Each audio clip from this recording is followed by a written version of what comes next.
Undercover Carson, secret agent.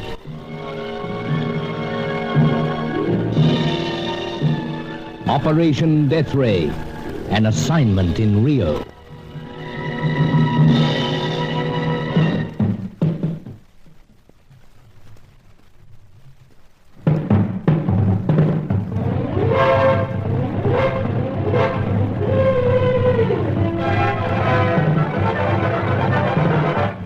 We were flying north from Rio on another stage of our search for the secret of this grim weapon of death and destruction. We knew that a mysterious Chaka was one of the 6 scientists who'd come to South America with part of the secret. We knew that Chaka had already beaten us to some of the information himself. And we knew that he'd been associated with a search for the lights that never go out, somewhere in the ruins of an ancient civilization. Sir Giles Davenport chartered a seaplane for our jaunt. It was operated by a moody American, Herman Nagel. But some 4.5 hours out of Rio, Sir Giles radioed through a message that sent shivers down the spines of his servant Angelo and myself. Someone had planted a bomb on the seaplane. Senor, the evil spirits ride with us. Evil spirits? You said it, brother. No laughing matter, Nagel. This direct message from friend in Rio. I figured that was a two-way you carried us brought on board. What's wrong? Don't you trust the equipment I got? This is for direct contact with my company. No need to cover up. I ain't asking questions. Scarcely time for anyone to be asking questions. Someone's planted a bomb on this plane. Wouldn't be the first time. Oh, Senor, at any moment it is likely to hurl us into the waiting arms of the spirit. Don't worry, Bud. This crate's got a charmed life. Now, all jokes aside, Nagel, we must do something. Nothing I can do except stay put at the controls, Carson. And like I told you, it'll be 2 hours before I can guarantee any safe landing place. With this load on board, we need a fairly good stretch of water and not too shallow. Oh, Senor, please. Hey, you better search the ship, Bud, and find the evil spirits. For all our sakes, I hope so. Come on, Angelo, old chap.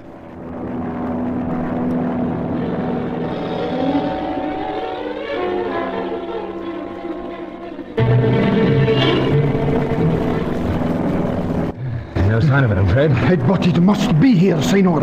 His Excellency is informed on the best authority that the bomb is upon this airplane. We've been right down to tail compartment and through all his gear and luggage. Senor Carson, His Excellency warns me that he has yet no knowledge of the length of the delay. At any moment it may let loose its anger upon us. Yes, I know, old chap. And this is the work of the one who does the dance. Huh? The acquaintance of your Senor from El Blanco Tulipa. Oh, Mamselle Corelli? Indeed. How so? Was she not observed conducting some strange business near where this plane was moored in Rio de Janeiro? According to friend Herman Nagel up front. She is in league with the dark spirits. I can't imagine it, old chap, but let's shift those petrol cans. Might be planted behind them. At once, Senor. At once. If it's not there, then seems we're sunk. In more ways than one.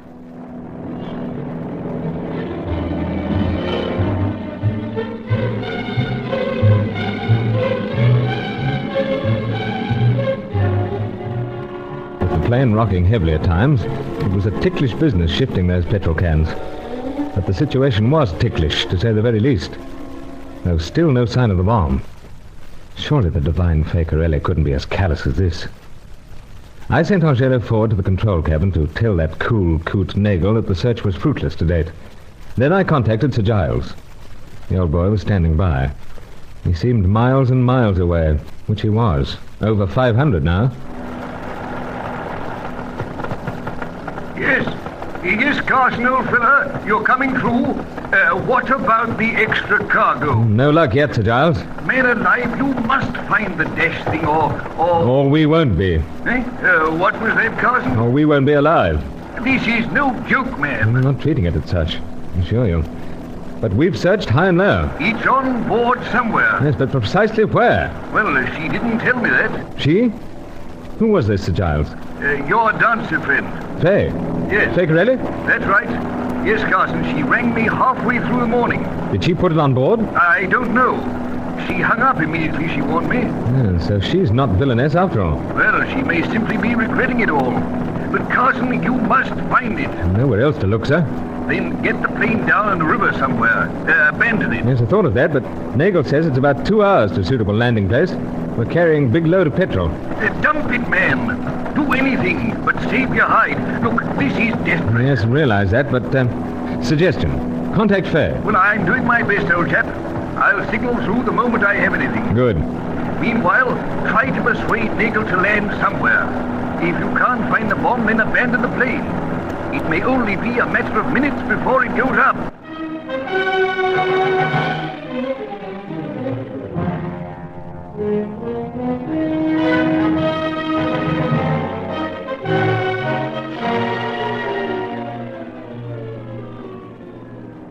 So you guys ain't located it, huh? No, Nagel. And with all due respect to your somewhat sardonic sense of humor, the situation's growing a little more desperate. You reckon, huh? I fear so. Senors. Losing your nerve, bud? Really, old chap, he has every reason to be dismayed. The time passes, Senor Carson. Yes, realize that, but our friend seems to be inviting disaster. Huh. Is there anywhere else we can look? Yeah, there is. And where? Bomb could be tucked under the cowling of one of the engines. Joe, never thought of that. Maybe while I'm trying to figure out some place where we might make a landing, you could sort of climb out. Climb out onto the wings, Senor? Yeah. Did it many a time in my studying days. But now, like I've been telling you, I gotta stay put at these controls. All right, then. Which do you suggest first? You mean you... Naturally. Why not? Well, you're game, I gotta admit that. And which engine first, port or starboard? Now, Carson. Now, hurry, man. I guess this has gone far enough. What do you mean? Well, it just ain't no bomb on this crate. No bomb? Nope, no bomb. But we've information from a most reliable source. Sure. It was on board. Was? How's that? Now, listen, Carson, I've been around. I've been flying some mighty queer birds in my time. And like I said, this ain't the first time I've had bomb trouble. Besides, with that dancer dame prowling near the moorings, wasn't I warned? Now, let's get this straight, Nagel. You suspected there was a bomb on board. Yeah. So you searched the plane and found it. And dumped it in the mud someplace outside Rio. To some fishermen, I guess it'll be an underwater disturbance when it goes off. And you knew this all along. Sure. And you still let us go searching this ship. Well, it was one way of getting you out of my hair, wasn't it? You know, chap, a man ought to take you by the hair and throw you overboard. That, Senor, will bring me a great deal of pleasure. Cocksure, ain't you, bud, now that your evil spirits ain't on board. Take care, my friend. I wouldn't try pulling anything up here, son. Not unless you want to crash this kite down in that jungle below. It ain't never been explored. Mr. Nagel, I rather think this sense of humor of yours is out of place. Howsoever, we'll carry on as planned to that first landing site. It'll be 3 hours yet. And let's hope we don't get in one another's hair again. Senor, this insect... Now, let us pass on, Shadow. Let's to the other cabin. That's something coming through from our bird-watching friend. Did you say bird-watching? Sir, one of my many hobbies, you know. Oh, sure. Howsoever, we'll get ourselves out of your hair for the time being.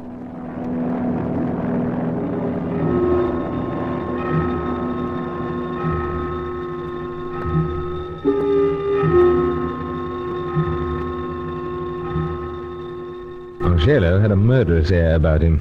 I felt much the same. Friend Nagel certainly had a quaint sense of humor, it seemed. We retired to the rear cabin in a certain mood of relief, and the plane roared on high above the treacherous unknown. Death had not claimed us, though how very wrong we were in thinking all was well. We lunched, then waited on Sir Giles. It was almost an hour and a half before he came through. Splendid, Carson. So you found the egg. Egg, sir? Oh, yes, of course. It wasn't in the nest after all. It wasn't in the nest, you say? No. Our friend removed it before we left Rio. You mean he knew this all along? So, sir. And didn't tell you? He has an odd sort of twist to humor, sir. Anyway, we've been waiting some time to hear from you. Oh, I've been out getting information from that dark bird, a female species. The one that does that very attractive dance, if you follow. Yes, I follow, sir. I managed to get what I wanted from the bird herself, you might say. And she, laid the egg on this, nest of ours? I'm not so sure. It may have been another of the species. Any idea why she came onto your doorstep, so to speak, and let you know about it? I fear not, old fellow. But it was a clever way of planting the egg. Such a very innocent disguise. Yes, of course.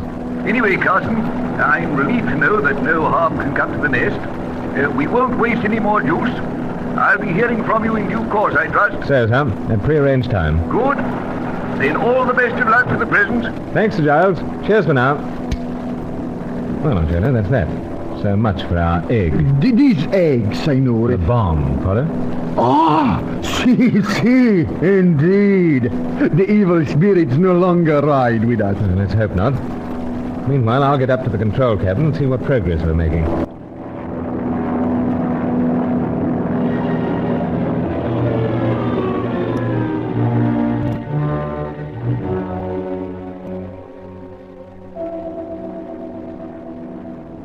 Well, Carson, how's your bird watching, buddy? Quite well, old chap. Just passing on information about what we might and might not strike in these plants. I'll assure you, Nagel, I am interested in bird watching. Sure. I noticed back in Rio. You did? Yeah. First when I see that blonde bird chewing to you, and then the dark one. Yeah, that's rather a different hobby, I fear. Well, that'd be the one I'd take up, bud. Well, then we must do a spot of watching when we get back to Rio. If we get back. What precisely do you mean?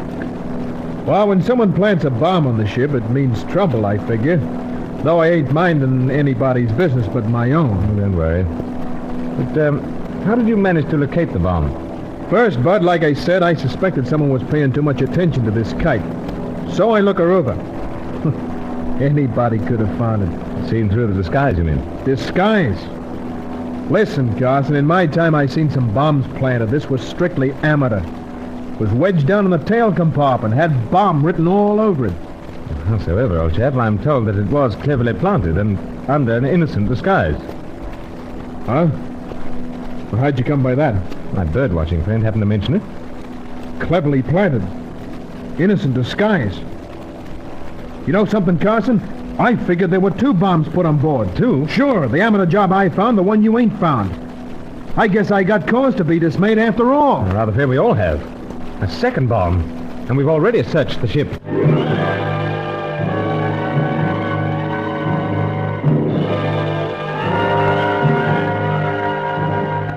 Bombs were in season, it seemed. Herman Nagel wasn't enjoying this latest interlude one bit. As he remained at controls, we began another desperate mid-air search. We certainly had thoughtful rivals in Operation Deathray.